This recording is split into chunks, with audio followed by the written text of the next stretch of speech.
नमस्कार, श्री स्वामी समर्थ सगळ्यांना. तर चला मग मंडळी, आज मी तुम्हाला माझं संध्याकाळचं रुटीन तुमच्यासोबत शेअर करते. तर माझं शेणकूर झालं तर झाडून वगैरे गायांखाली काढलं होतं. आता त्याला कुठे टाकायची होती, तर म्हणलं आधी कपडे नेऊन ठेवा घड्या घालून. तर कसं काय माझ्याकडे बघत काय घसरतो का काय काढलंय माझ्या शर्ट अशी पडलंय का तुला शर्ट कुठून आणायचे दुकानातून तो बाहेर वासरात भेटतो काय करायचं होतं तुला का ग बाई बर काय खायचे आज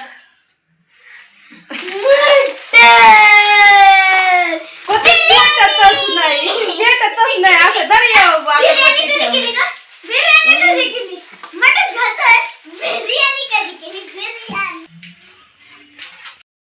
तर आज बनायची ती बिर्याणी. त्यावेळी म्हणलं झटपट पटापट सगळी कामं उरकून घ्यावा. गायांना कुठे टाकली, त्यानंतर सर्व भांडी गोळा केली. संध्याकाळची पिवसिद्धीचं डब्बं वगैरे शाळेतून ते आल्या होत्या, तर सर्व भांडी गोळा करून पहिली घासून काढली. मग नंतर म्हणलं स्वयंपाकाला सुरुवात करावं, कारण की एकदा का भांडी घासली नाही तर एवढी भांडी पडतात ना की नंतर घासायचा कंटाळा येतो. त्यामुळे पटापट भांडी घासून आणली आणि आता फळीला लावून घेत आहे. मग स्वयंपाक करावा. स्वयंपाक करायला मला अजिबात वेळ लागत. 1-1.5 तासात माझा स्वयंपाक होता असतो.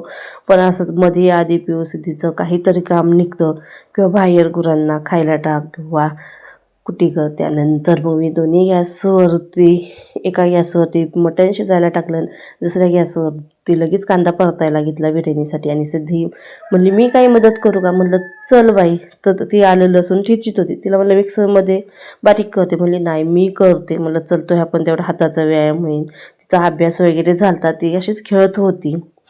तर सिद्धी मदत करीन. पिऊला जर म्हणलं ना बाई मला एवढं मदत कर, तर मग ती नाही माझा अभ्यास आहे. आणि जेव्हा मी काम सांगन ना तर इतर असं खेळत असतं. अभ्यास जेव्हा काम सांगन तर म्हणते अभ्यास करायचा असतो. तर सिद्धी म्हणते काय ठसका उधळवला, कारण की टमाटा चिरीत होते, तिला नंतर कांदा पण चिरीत होते वाटण्यासाठी. म्हणते कडू आली मला पार, तुला नाही येत का कडू. तर बघा, तर माझं कांदा परतत होता आणि कालवण्यासाठी मी कांदा चिरल्यानंतर मग मधला काय शूट केलाच नाही. पटपट म्हणलं स्वयंपाक करून घ्या. त्यानंतर गायांचं दूध काढावं लागत असतं. तिथं बघ मस्त अशी बिर्याणी झालेली आहे माझी.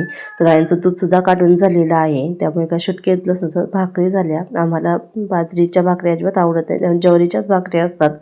तर इथं दूध काढून बाजूला ठेवलेलं आहे. त्यानंतर शेगडीवरती कालवण ठेवलं आणि मी दूध काढायला गेलेले होते. तिथं कसलं मस्त कालवण झालेलं आहे. तरी तर बघा मस्त असं कालवण बनून झालेलं आहे. कारण की शूट करायचं जर घ्यायचं म्हणलं ना तर लई वेळ लागतो. त्यामुळे जेवढं छोट्या क्लिपा घेत असते, पूर्ण असं नाही. तुम्हाला रेसिपी हवी असेल तर मटणाची नक्की मला कमेंट करून सांगा. तर बिर्याणीची वगैरे नक्की सांग. तर इथे माझा स्वयंपाक झाला. त्यानंतर जेवण वगैरे करून घेतलं. आम्ही सर्वजण एकत्र बसून जेवत असतो हॉलमध्ये. त्यानंतर मग भांडी, कितीही गार वाजलं तरी पण मी भांडी घासीत असते आणि टाकीवरतीच नळाखाली खळखळ पाण्यामध्ये धुवायलाच भारी. घरामध्ये अजिबात घासीत नाही किती गार वाजलं तरी. आणि संध्याकाळची भांडी मला सवय, तर दररोज घासीत असते कितीही उशीर झाला तरी. कारण की हॉलमध्ये जर बसलं टी व्ही बघत, ही मालिका ती मालिका, हा पिक्चर किंवा मोबाईलमध्ये किंवा पुरींच्या गप्पा मारीत कितीही वेळ झाला तरी 8 वाजता जेवण होत असतं मी भांडी घासीत असते 9-9:30 वाजता. कारण की कसा वेळ निघून जातं कळतच नाही आहे. आणि त्यानंतर मी भांडी घासीत जर असते ना तर पिवशी दात घासीत असतात. किचन वाटतं क्लीन केला. संध्याकाळच्या पारी जेवलं का भांडी वगैरे किचन क्लीन करायचा, भांडी फळीला लावायची, घर झाडून काढायचं, सगळं पसारा आवरायचा. सकाळचं फ्रेश वाटलं पाहिजे ना, अजिबात असं खरकाट काहीच नाही. तर सगळं क्लीन करून घेतलंय. तर उद्या भाजी बनवायची काय, तर ती सुद्धा भिजायला घातलेली आहे मी, हरभरा. तो उद्याची सुद्धा तयारी, लसूण सोलून ठेवलाय मी ते वाटीमध्ये असा झाकून. हरभरा सुद्धा भिजायला घातलाय, दूध झाकून ठेवलं इथं. मग उद्याची हरभऱ्याची भाजी. उद्या सकाळ सुद्धा मग असं टेन्शन राहत नाही. त्यानंतर मग बघा आमच्या लाडू बाईचं. आता मला मशीन बसायचे, आथरून टाका म्हणलं तसं धिंगाणा घालते.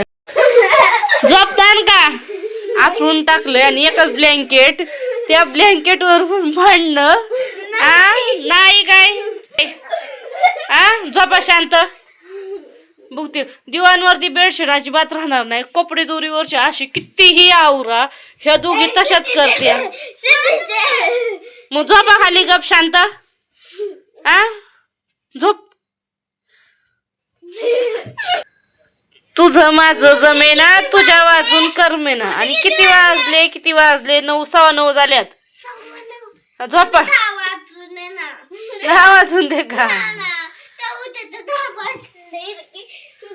मग सकाळी गावा 7:30 का 8 वाजल्याशिवाय उठ मनाने तर उठणारच नाही. उठ उठ म्हणायचं तर उठणार. उद्या डबा नाही मग आम्हाला तोंड नाही का खायला.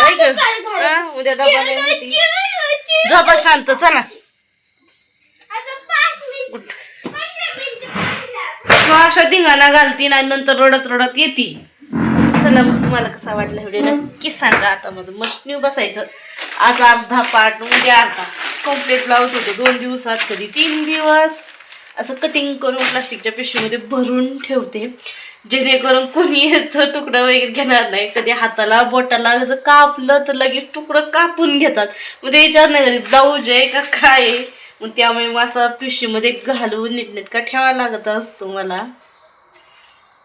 बघा 2 ब्लाऊज पीस संगच कट केल्यात मी सकाळी. 10 मिनिटातच ब्लाऊज पीस कट झाले. चला मग आता दोरा वगैरे काढून ठेवला. काल एक ब्लाऊज शिवला, कम्प्लीट केला एक. आता मग दुसरा. चला मग असं असं माझं संध्याकाळीचं रुटीन. चला मग तुम्हाला कसा वाटला व्हिडिओ नक्की सांगा. बाय, भेटूया पुढल्या व्हिडिओमध्ये. काय ग डोकू डोकू बघत यात झोपला नाही. गुड नाईट सर्वांना. श्री स्वामी समर्थ.